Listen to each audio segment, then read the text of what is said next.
Segundo a OMS, 90% das pessoas no mundo sofrem de estresse. E você sabia que o estresse pode ser bom?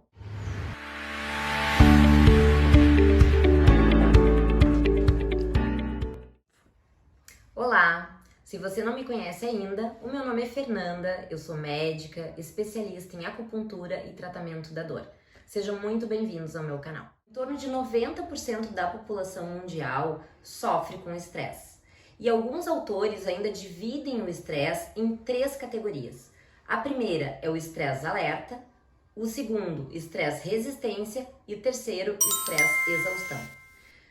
Na primeira categoria, no estresse de alerta, nós temos então o estresse bom, o estresse positivo, o estresse protetor, que é quando nós aumentamos o nosso nível de cortisol e de noradrenalina mediante uma situação de risco de perigo. Por exemplo, se nós sairmos na rua e nos depararmos, por exemplo, com um cachorro feroz, a nossa fisiologia, o nosso corpo, ele vai entrar num estado de alerta, aumentando o nosso batimento cardíaco, aumentando a nossa frequência respiratória e preparando a nossa musculatura para o que nós chamamos de fuga ou luta. Ou seja, nós vamos ou correr daquele perigo ou nós vamos enfrentá-lo e lutar. Esse mecanismo ele é fisiológico e ele retorna ao basal, ou seja, retorna a diminuição do cortisol e da noradrenalina depois que o perigo passa.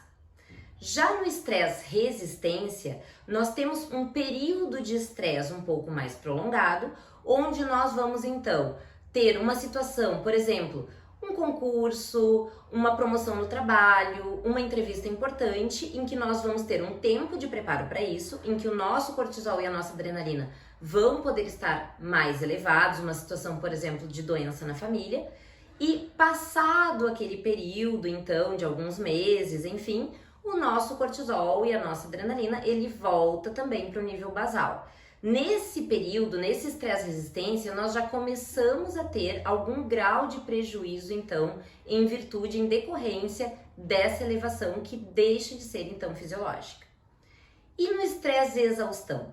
No estresse exaustão, nós vamos ter uma etapa, um estágio, então, de consumo, de desgaste em virtude dessa elevação permanente de cortisol e adrenalina. Então, e infelizmente, é a categoria em que a maioria das pessoas estão enquadradas. Por quê? Geralmente, excesso de trabalho, excesso de atividade, sono não reparador ou poucas horas de sono, até mesmo o excesso de atividade física, aqueles pacientes que focam muito em atividades exaustivas. Então, nós vamos estar em períodos permanentes de exposição a essa pressão, a esse nível, então, de ansiedade, de preocupação, e aí nós vamos passar a ter sintomas relacionados ao excesso de estresse. E qual a manifestação clínica, então, do estresse? O estresse ele pode se apresentar, como nós já comentamos anteriormente, com alterações psíquicas ou físicas. Então, o paciente ele pode se apresentar mais irritado, mais desanimado, com perda de interesse em várias atividades, com cansaço crônico ou a síndrome da fadiga crônica, com dores de cabeça, insônia ou excesso de sono até mesmo durante o dia, perda ou excesso de apetite. O paciente pode apresentar também distúrbios gastrointestinais como dor de estômago, úlceras ou síndrome do intestino irritável, alterações dermatológicas como queda de cabelo, psoríase, dores difusas pelo corpo e até mesmo, e as mais graves, as alterações cardiovasculares, como a hipertensão e incluindo aí o infarto. Com relação ao tratamento do estresse, nós temos a psicoterapia, o tratamento farmacológico que pode ser feito então com ansiolíticos ou antidepressivos, a meditação que tem se mostrado bastante promissora, inclusive com diversas pesquisas científicas na área, a respiração consciente, também utilizada na meditação, que consta de 3 ou 4 incursões de inspiração profunda e expiração, que faz com que melhore a oxigenação cerebral e organize então as ideias, acalme a mente. Um outro fator importante como tratamento do estresse é a organização para as atividades, o preparo para as atividades, ou seja, se eu tenho uma aula para dar, se eu tenho uma reunião de negócios, Me preparar previamente a isso vai aumentar a autoconfiança e, consequentemente, diminuir os níveis de estresse.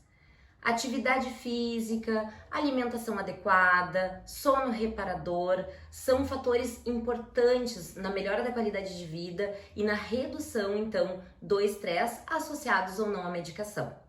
Nós temos uma ferramenta muito importante e que tem se mostrado também de grande valor e de bons resultados, que é a acupuntura. Se você quer saber como a acupuntura atua e como ela pode ajudar a combater o estresse, fica aqui e assista ao próximo vídeo. Gostou desse vídeo?